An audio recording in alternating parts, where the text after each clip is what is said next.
The earliest OSS missions inside Axis Europe began with a revelation few Americans at home ever knew.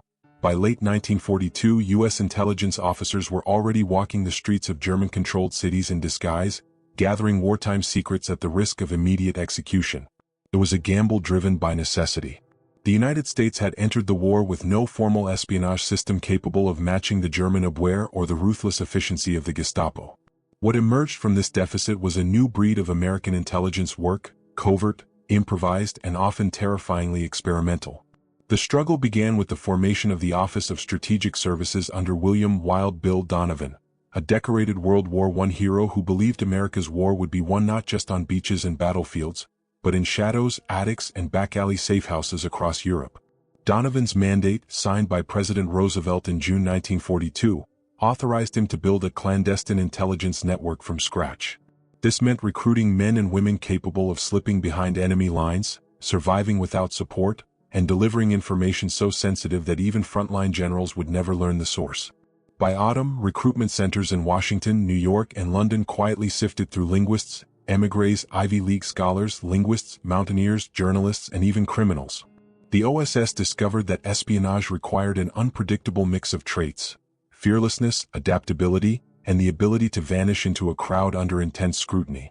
One instructor at the OSS training site at Area B in Maryland wrote in his notes, "Teach them to think as Germans think, see as Germans see, and walk as men who cannot afford a single mistake."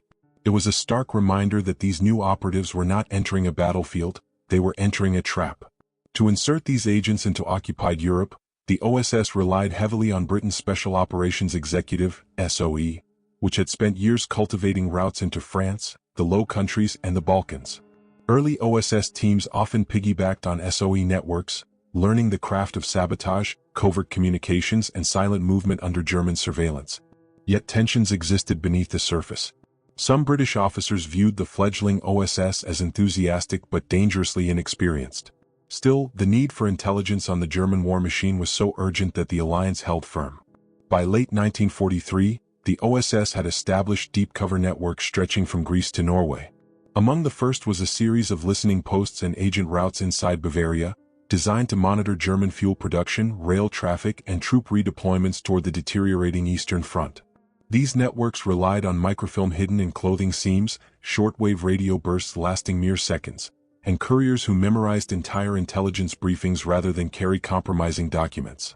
In one declassified OSS cable from November 1943, a field officer reported, "Rail junction at Regensburg operating through nights. Increased movement of armored cars, possibly reinforcing Italian theater." Such messages, brief and cryptic, allowed Allied analysts in London to anticipate German maneuvers sometimes weeks ahead of time. Yet the work behind those words was harrowingly dangerous. Agents traveled with forged Wehrmacht paperwork, ration cards, and uniforms tailored to blend into the German ranks. But the deeper these networks ventured, the more fragile they became. German counterintelligence units, including the feared Geheime Feldpolizei, expanded their presence across southern Germany. Any irregularity in dialect, handwriting, or military protocol could lead to arrest. A single compromised courier could unravel an entire OSS cell. And soon, ominous gaps began to appear.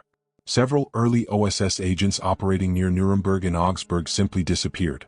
Radio operators failed to respond to call sign challenges. Safe houses went dark without warning. A December 1943 OSS memo titled, "Status of Special Penetrations Bavaria," recorded 3 operatives missing with a chilling final line, "Outcome unknown. Expect worst." To this day, the exact circumstances behind their disappearance remain unresolved. Some historians believe they were captured and executed without documentation. Others suspect they were betrayed by double agents working for the Abwehr. The truth is buried somewhere in classified German files and fragmentary OSS logs. As winter approached, the network struggled to maintain their reach. Travel became more difficult, Gestapo raids increased, and the Germans tightened internal checkpoints. Yet the OSS persisted, refining its cover stories, strengthening its training, and seeking new infiltration methods. One report from an OSS planner summarized the evolving strategy: "We must grow invisible, not in darkness, but in plain sight." This early phase of OSS operations behind enemy lines laid the groundwork for the far more complex missions that would follow. These pioneering networks proved that American operatives could infiltrate the heart of Hitler's Europe, gather valuable intelligence, and exploit weaknesses in German logistics. But they also revealed how fragile such operations could be, and how quickly human lives and critical intelligence could vanish into the void of wartime secrecy. As the failures and disappearances mounted, Donovan demanded new approaches, new partnerships, and new networks designed to push deeper into enemy territory than ever before. And in late 1944, one of the most daring and unusual operations of the war was launched, an infiltration so audacious that even the OSS initially questioned whether it was feasible. That mission would soon become known by an unlikely name, Operation Sauerkraut. Few Allied operations in occupied Europe sounded as improbable or as reckless as Operation Sauerkraut. Conceived in late 1944 at a moment when the German army was under crushing pressure on both the eastern and western fronts, the OSS launched a bold plan to infiltrate Bavaria with agents disguised not as civilians, but as German soldiers. It was a mission built on audacity, using German-speaking American volunteers, many of them recent immigrants who had fled the very regime they were now trying to impersonate. The OSS set out to weaponize deception in the heart of Hitler's homeland. The struggle began with a fundamental problem. Despite the abundance of intelligence flowing in from France, the Balkans, and neutral Switzerland, Allied commanders lacked reliable, up-to-date information on the internal logistics of southern Germany. Bavaria held critical rail junctions supporting the Ardennes and Italian fronts, and Allied bombing planners needed confirmation of fuel shortages, troop rotations, and the movement of specialized units. Conventional espionage networks were too thin in the region. The Germans had tightened internal security after the July 20th plot, and the Gestapo was purging anyone suspected of disloyalty.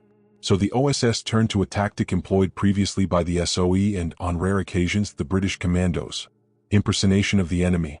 Training for Operation Sauerkraut took place at a secluded facility outside Caserta, Italy. Here, a dozen hand-picked volunteers drilled endlessly in Wehrmacht protocol: how to salute, how to carry their rifles, how to address officers, and how to mimic the clipped cadence of Bavarian and Swabian accents. One instructor later wrote, "They had to know the feel of a German uniform the way a pianist knows a keyboard. Every detail mattered: buttons, unit patches, handwriting on pocket notebooks, even the dirt under their fingernails." Their forged documents assigned them to logistical battalions or Volksgrenadier replacement units, choices that reduced the risk of encountering officers familiar with those formations. They carried ration cards, vehicle permits, cigarette rations stamped with the Reichsadler, and real German equipment seized from captured stores. To the casual observer, and even to many soldiers, they were indistinguishable from genuine Wehrmacht troops. Just after dusk on November 4, 1944, the first Sauerkraut teams crossed into Bavaria and captured German trucks modified to resemble field transports. Their objective was simple but perilous: blend into the German war machine long enough to gather intelligence on traffic patterns, supply shortages, troop morale, and fuel storage sites. They were to avoid contact with civilians, avoid prolonged conversations, and avoid all written communication when possible. The insight gleaned in those first days proved startlingly valuable. In Regensburg, a disguised OSS sergeant overheard officers discussing the rerouting of armored trains toward the Ruhr. Another reported evidence of fuel rationing so severe that German infantry units were marching long distances rather than risking precious gasoline. One Sauerkraut agent noted in his diary, later recovered and archived, "They are exhausted. Rations thin. Many speak openly of a war already lost." It was intelligence that confirmed Allied suspicions.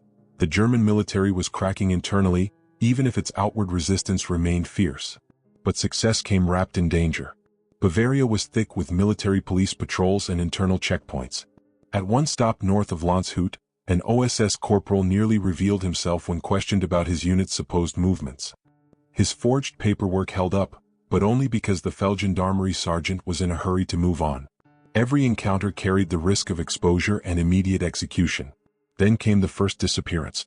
On November 12th, a three-man Sauerkraut team assigned to survey rail activity around Augsburg failed to make its scheduled radio transmission. Their safehouse contact, a sympathetic local railway mechanic, found no trace of them, not even a whisper in the Gestapo rumor mill. OSS archives contain only a brief note: Team B4 overdue. Presumed detained or eliminated. To this day, historians debate their fate. Some speculate they were arrested after routine questioning. Others believe a German officer recognized their accents. A few argue they may have died attempting to cross the Lech River at night.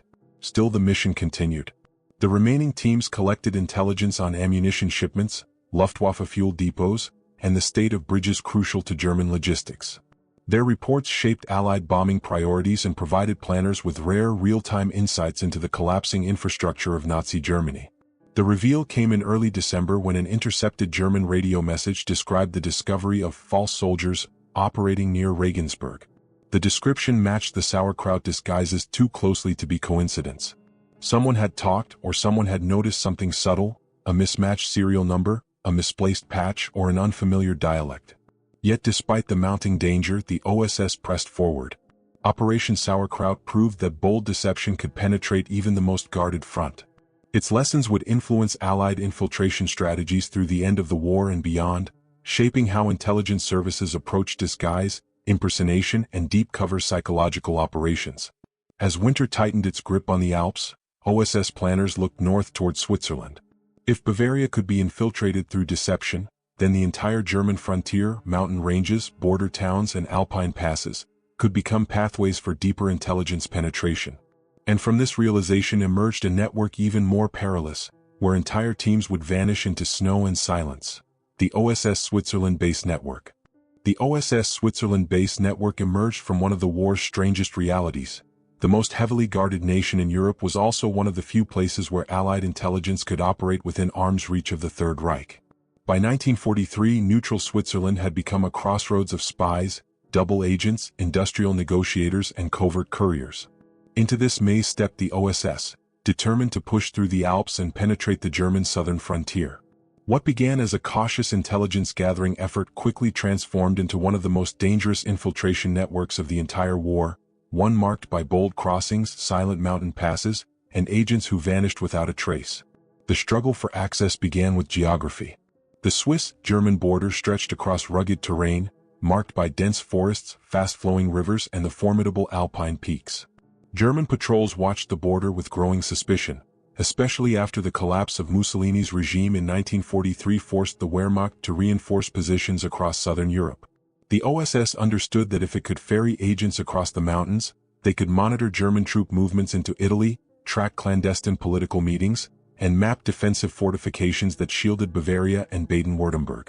To achieve this, the OSS Switzerland base, officially termed the Bern Station, recruited mountaineers, refugee guides, and Italian partisans familiar with impossible winter terrain. Many were locals who had grown up climbing these mountains, and their knowledge often meant the difference between survival and disappearance. One Swiss guide wrote in a post-war interview, "The mountains did not care about flags. They killed German and American alike." Beginning in late 1943, small OSS teams were dispatched from safe houses in Geneva, Lausanne, and Bern toward infiltration points along the Alps. Using forged Swiss hiking permits and disguised as geologists or postal inspectors, operatives moved cautiously toward border villages such as St. Margrethen, Samnon, and the Oberalp Pass. Their equipment was minimal but specialized: compact shortwave radios, silk escape maps, snow-treated clothing, and microfilm canisters that could be swallowed in an emergency. The insight they gathered proved invaluable. From November 1943 to September 1944, the Switzerland base network transmitted hundreds of reports detailing German troop transfers to Italy, the construction of anti-air defenses in southern Germany, and the movement of industrial leaders who sought secret negotiations with neutral governments. One intercepted report recorded by OSS analyst Alan Dulles described a clandestine meeting between German industrial magnates and intermediaries seeking a way to preserve their economic influence after the war. "These men," Dulles wrote, "are preparing for a world beyond Hitler." But each mission carried a shadow. In January 1944, a three-man cell, codenamed Alpine Line 6, attempted a winter crossing into the Vorarlberg region. Led by an American mountaineer and two Italian resistance couriers, they aimed to photograph a German ammunition depot hidden in a converted textile mill. The plan required them to traverse a steep glacier under cover of darkness. They never made it. Their last known transmission came at 23:10 on January 18, reporting snow worsening, visibility near zero. After that, silence. Swiss rescue teams later found only fragments: a broken ice axe, torn parachute silk repurposed as a climbing rope, and footprints that vanished at the edge of a crevasse. The German patrol logs for that week make no mention of captures. OSS archives list the teams simply as missing, presumed lost or intercepted. Some historians argue they fell to the mountain. Others believe a German patrol discovered them and buried the evidence to avoid alerting Swiss authorities. The truth remains unknown. Despite the danger, the Switzerland-based network continued to expand its reach. Agents collected railway timetables from German freight lines, recorded the flow of wounded soldiers returning from Italy, and documented the increasingly strained morale of German officers passing through border checkpoints. Couriers smuggled microfilm disguised as watch parts, and 2 OSS operatives even infiltrated a German customs office long enough to copy border inspection schedules. But the reveal that shook Bern Station came in late summer 1944. A decrypted German message referred to agents crossing under guise of mountaineers, along with a chilling directive: increase Alpine patrols. Suspected American infiltration. The Germans had begun to understand that the Alps were no longer impassable barriers, they were gateways for Allied intelligence. This revelation forced the OSS to reconsider its routes and methods. Field reports warned that German patrols were moving higher into the mountains, sometimes staking out ridges where agents traditionally passed at night. Several OSS mountaineers claimed they spotted camouflage nets stretched across cliffs, concealing hidden observation posts. As one operative wrote bitterly in his diary, "The mountain no longer hides us." Yet the intelligence coming from Switzerland was too valuable to abandon. Allied planners preparing for operations in Italy depended on accurate German troop counts. American bombers targeting factories in Munich and Stuttgart relied on real-time updates of rail and fuel shortages. Even political intelligence, such as the first hints of German officials contemplating surrender, flowed through Switzerland. In many ways, the Switzerland-based network became the analytical backbone of OSS operations in Central Europe. But its success also carried a grim lesson. No matter how skilled, well-prepared, or determined the teams were, the mountains remained unpredictable and German counterintelligence grew increasingly ruthless. As winter 1944 approached, OSS leadership faced a new question: how to support the coming Allied offensives in France while still undermining German logistics across the continent. Their answer would send Anglo-American agents deeper behind enemy lines than ever before, not through mountains or borders but from the sky. They would be known as the Jedburgh teams, and their mission would push the OSS into the heart of occupied France at the moment of its greatest upheaval. The Jedburgh teams represented one of the most unique multinational efforts of the entire Second World War, an intelligence and sabotage force assembled from Americans, Britons, and Free French, trained to parachute into occupied territory and ignite resistance from within. Their existence remained hidden from public record for decades, yet their influence on the liberation of France was profound. As D-Day approached in June 1944, these three-man teams were preparing to leap from the night sky into a country crawling with German patrols, fortified checkpoints, and ruthless counterintelligence units. For many of them, it would be the first time American and British forces operated this deeply, and this openly, inside enemy lines. The struggle for France's interior began long before the paratroopers left the ground. Allied planners knew that even with overwhelming naval and air superiority, success in Normandy depended on one critical element: preventing German reinforcements from reaching the beaches. The Wehrmacht's ability to rapidly shift panzer divisions and infantry across France via rail networks posed a direct threat to the invasion. The British SOE had already spent years cultivating resistance groups, but by 1944 many were fractured, poorly armed, or had been infiltrated by the Gestapo. The OSS, newly experienced in deep cover work, was asked to help unify, coordinate, and amplify these networks. Thus the Jedburgh concept was born: three-man teams, typically one American or British officer, one French officer, and one radio operator, trained to operate autonomously in the field.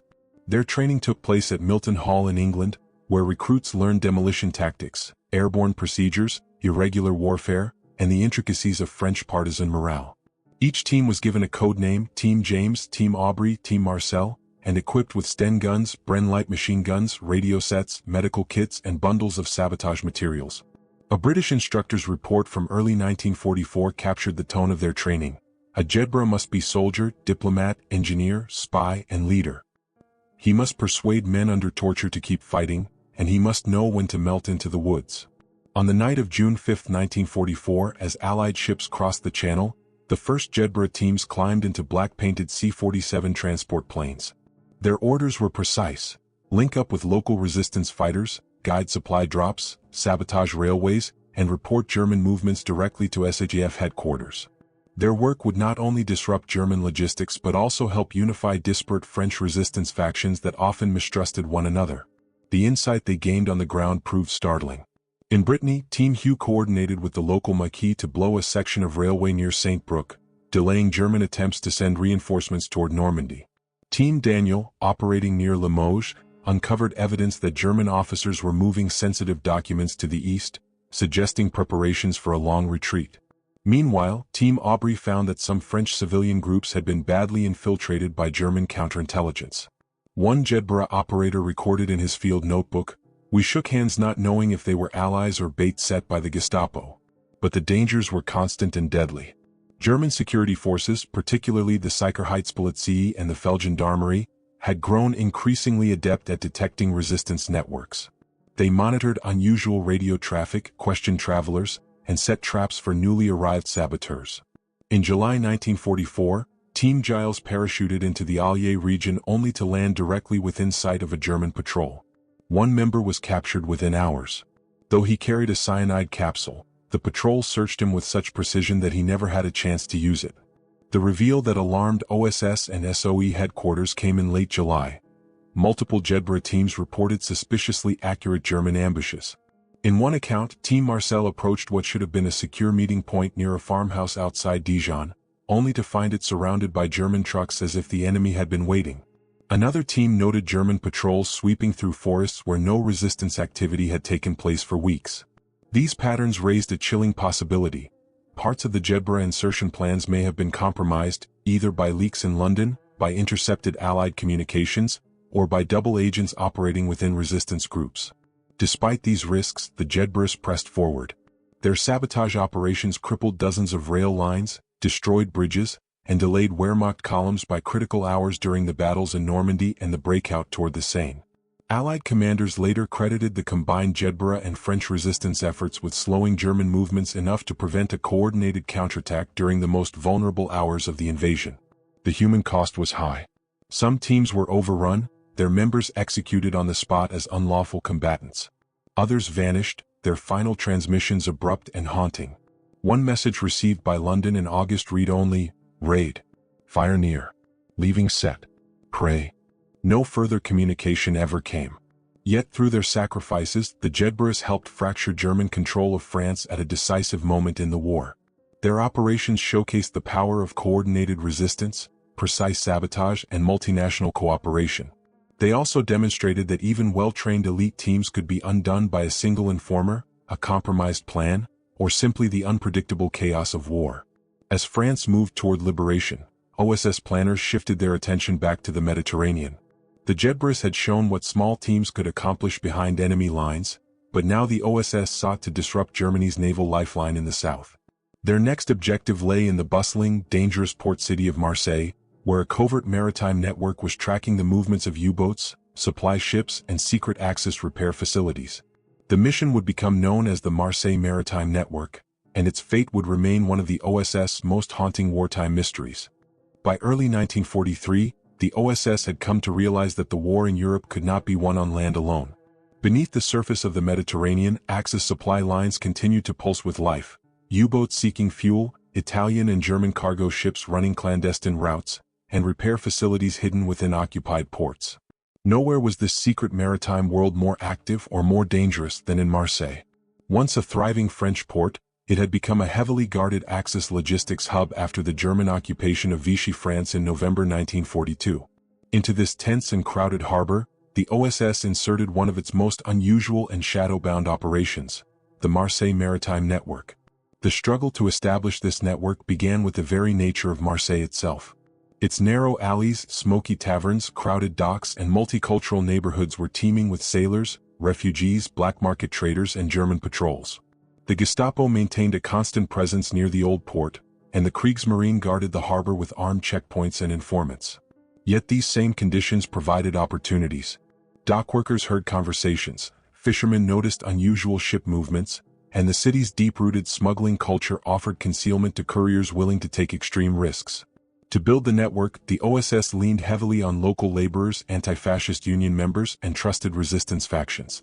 Reports later described the recruitment as organic, agents emerging from the very rhythms of the port. A stevedore might memorize the cargo of a German supply ship. A warehouse clerk could note a change in security patterns. These fragments of information were passed to OSS handlers through coded messages, discrete package drops, or whispered exchanges under the din of harbor cranes. The early insights were startling in their precision.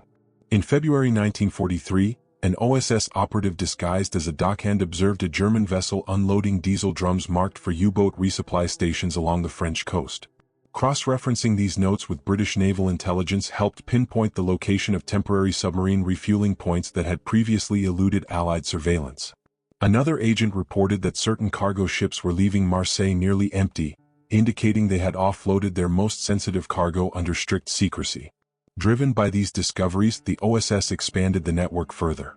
Photographers concealed miniature cameras inside toolboxes, capturing images of dry docks and repair slipways. Fishermen towing their nets close to restricted zones charted underwater cables and submarine gates. One local agent even infiltrated the port administration office long enough to copy arrival manifests, revealing that a series of Italian repair barges were being used to service damaged U-boats before they returned to the deeper Mediterranean. But Marseille was not a forgiving city. Danger lurked in every tavern conversation and every breakroom rumor. The Germans understood that the Mediterranean lifeline was fragile and that even small breaches could cripple their naval operations. In the summer of 1943, they reinforced the port with additional Gestapo units and naval police. Interrogations increased and several French laborers vanished without explanation. Whisper networks among the resistance warned that German informers were embedded among the dock crews. The reveal that shifted the network's course came when OSS analysts intercepted references to special crates, arriving under heavy guard. These shipments bypassed normal port procedures and were transferred at night. One informant, risking his life, described them as machinery parts wrapped in blackout tarpaulin. Later intelligence suggested they might have included components for acoustic torpedoes or radar upgrades, vital technologies the Axis hoped to protect from Allied detection.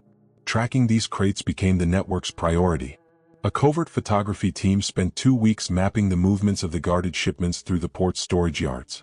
They captured rare and now historically valuable images that provided Allied analysts with clearer understanding of Germany's naval repair capabilities in southern France. Then in mid-1944, everything changed. In the early hours of July 16, the Gestapo launched a sweeping raid across several Marseille neighborhoods known to house resistance sympathizers. Their assault on the docks was swift and ruthless. German officers arrested dozens of workers, sealed warehouses and impounded boats. The OSS Marseille handlers reported that at least 2 of their primary couriers were taken alive. A third agent managed to destroy his radio before capture but was never seen again. The most haunting piece of this tragedy emerged not from interrogation reports but from a final coded transmission sent hours before the raid. Discovered in OSS archives decades later, the message read, "Shadow cargo moving east. Unclear purpose. Pursuit impossible. May relate to wider operation. Details incomplete."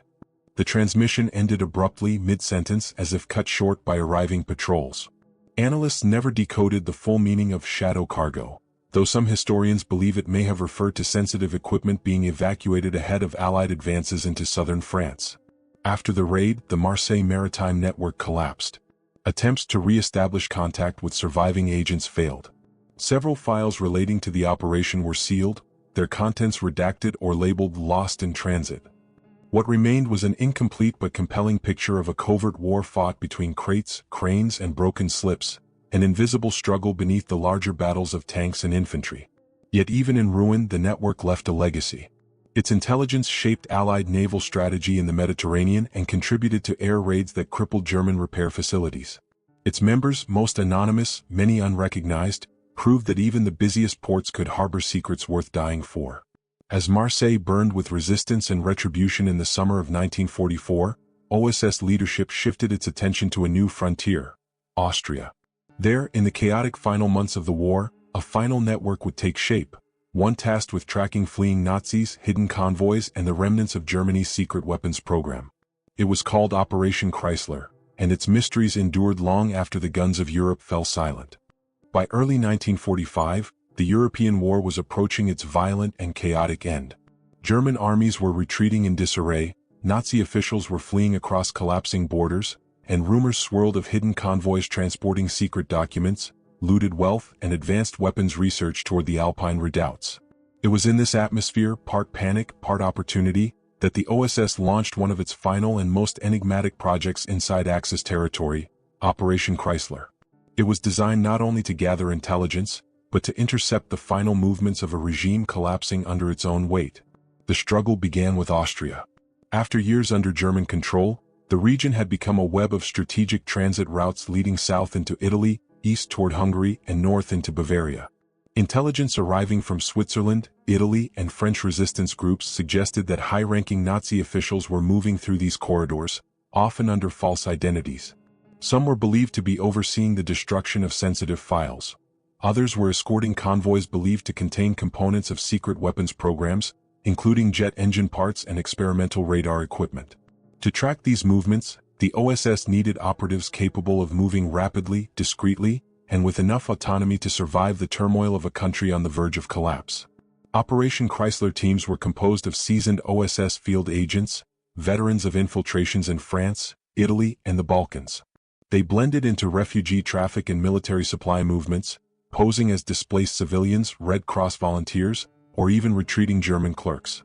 Their gear was minimal: compact radios, forged travel documents, coded notebooks, and in some cases concealed cameras.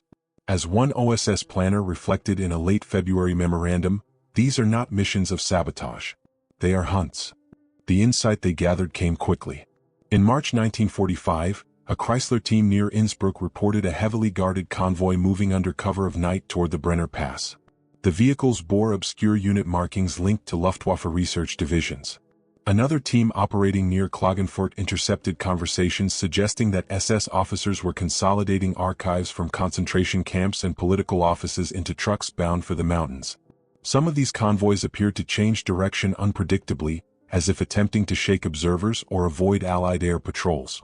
One Chrysler agent operating under the alias Karl Meyer recorded in his field notes, "Files burned in yards. Trucks carrying crates sealed with red wax. Soldiers frightened. Something larger is being moved, but they speak only in half sentences." These fragments, though incomplete, helped Allied analysts piece together the scale of the German evacuation effort. It was clear that the Reich was attempting to hide more than just personnel. It was attempting to obscure knowledge, scientific, industrial, and political, that might shape the post-war world. But as the OSS pursued these clues, the dangers multiplied. German counterintelligence remained active, even as the front lines crumbled. Patrols in Austrian towns interrogated travelers, checking for irregularities in documents. Prisoners suspected of espionage often disappeared into makeshift holding cells, never to be seen again.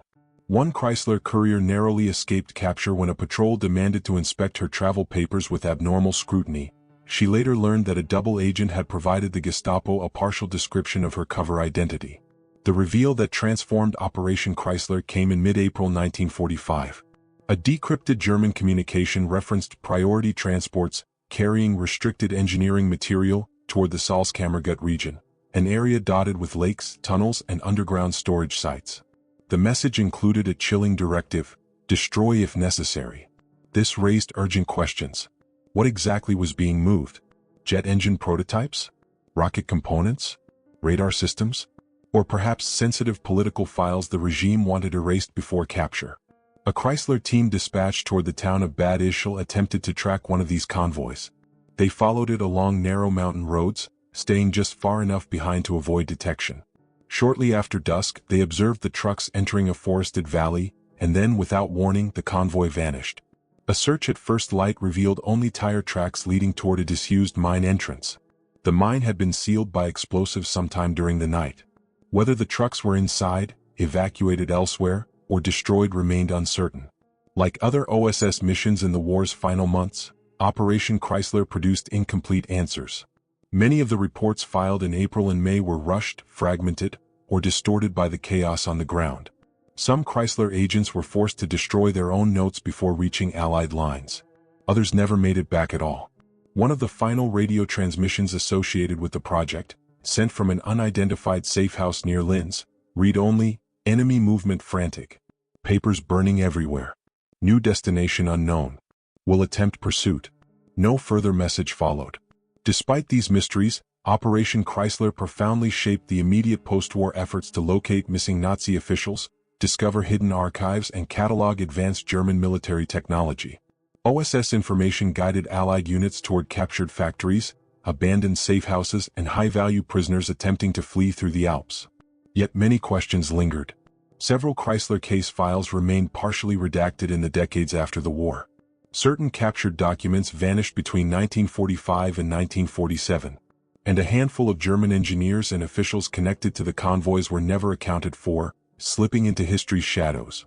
As the war in Europe ended in May 1945, the OSS dismantled its networks, leaving behind stories of bravery, disappearance, and unanswered threats.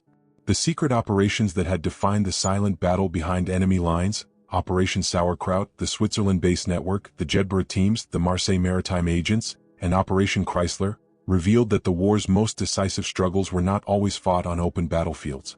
Many were fought in darkness, in whispered conversations, in mountain passes, and inside sealed convoys whose destinations were never recorded. And even today, fragments of those covert missions still lie hidden, in archives, in mountains, and in history's unmarked corners.